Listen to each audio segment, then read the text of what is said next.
हमारे धर्म ग्रंथ शास्त्रों में 5 देवियां नित्य कन्याएं बताई गई हैं, जिनमें अहिल्या, मंदोदरी, तारा, कुंती और द्रौपदी आती हैं।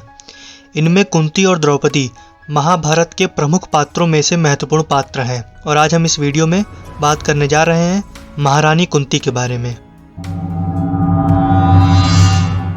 महारानी कुंती वासुदेव जी की बहन और भगवान श्री कृष्ण की बुआ थीं। जन्म से लोग इन्हें प्रथा के नाम से पुकारते थे। यह महाराज कुंती भोज को गोद दे दी गई थी तथा वहीं इनका लालन पालन हुआ, अतः कुंती के नाम से विख्यात हुई। ये बाल काल से ही अतिथि सेवी तथा साधु महात्माओं में अत्यंत आस्था रखने वाली थी। एक बार महर्षि दुर्वासा महाराज कुंती भोज के यहाँ आए और बरसात के 4 महीनों तक वहीं ठहर गए। उनकी सेवा का कार्य कुंती ने खुद संभाला। महर्षि कुंती की अनन्य निष्ठा और सेवा से परम प्रसन्न हुए और जाते समय कुंती को देवताओं के आवाहन का मंत्र दे गए। उन्होंने कहा, संतान कामना से तुम जिस देवता का आवाहन करोगी वह अपने दिव्य तेज से तुम्हारे समक्ष उपस्थित हो जाएगा और उससे तुम्हारा कन्या भाव भी नष्ट नहीं होगा। दुर्वासा के चले जाने के बाद इन्होंने मंत्र के प्रशिक्षण के लिए भगवान सूर्य का आह्वान किया। फलस्वरूप सूर्यदेव के द्वारा कर्ण की उत्पत्ति हुई। लोकापवाद के भय के कारण इन्होंने नवजात कर्ण को पेटिका में बंद करके नदी में डाल दिया। वह पेटिका नदी में बहते हुए अधिरथ नाम के सारथी को मिली तथा उसने कर्ण का लालन पालन किया। आगे चलकर कुंती का विवाह महाराज पांडु के साथ हुआ। एक बार महाराज पांडु के द्वारा मृग रूपधारी किदम्ब मुनि की हिंसा हो गई। मुनि ने मरते समय उन्हें शाप दे दिया।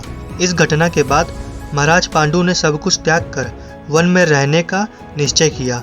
महारानी कुंती भी पति सेवा के लिए वन में चली गई। पति के आदेश से कुंती ने धर्म, पवन और इंद्र का आह्वान किया, जिससे युधिष्ठिर, भीम और अर्जुन की उत्पत्ति हुई।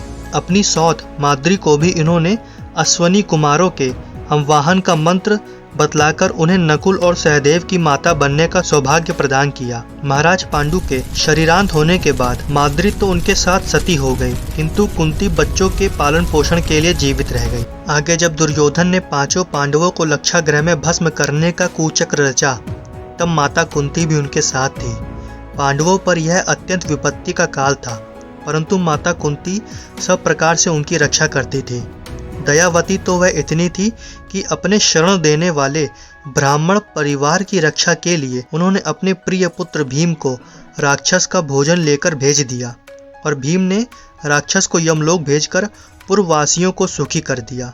पांडवों का वनवास काल बीत जाने के बाद जब दुर्योधन ने उन्हें सुई की नोक बराबर भी भूमि न देना स्वीकार किया, तब माता कुंती ने श्री कृष्ण के द्वारा अपने पुत्रों को आदेश दिया और कहा, छत्राणी जिस समय के लिए अपने पुत्रों को जन्म देती है वह समय अब आ गया है। पांडवों को युद्ध द्वारा अपना अधिकार प्राप्त करना चाहिए।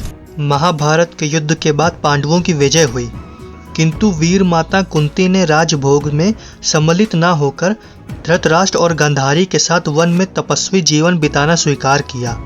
कुंती के वन जाते समय भीमसेन ने कहा कि यदि आपको अंत में जाकर वन में ही तपस्या करनी थी तो आपने हम लोगों को युद्ध के लिए प्रेरित करके इतना बड़ा नरसंहार क्यों करवाया। इस पर कुंती ने कहा, तुम लोग क्षत्रिय धर्म का त्याग करके अपमानपूर्ण जीवन ना व्यतीत करो, इसलिए हमने तुम्हें युद्ध के लिए उकसाया था, अपने सुख के लिए नहीं।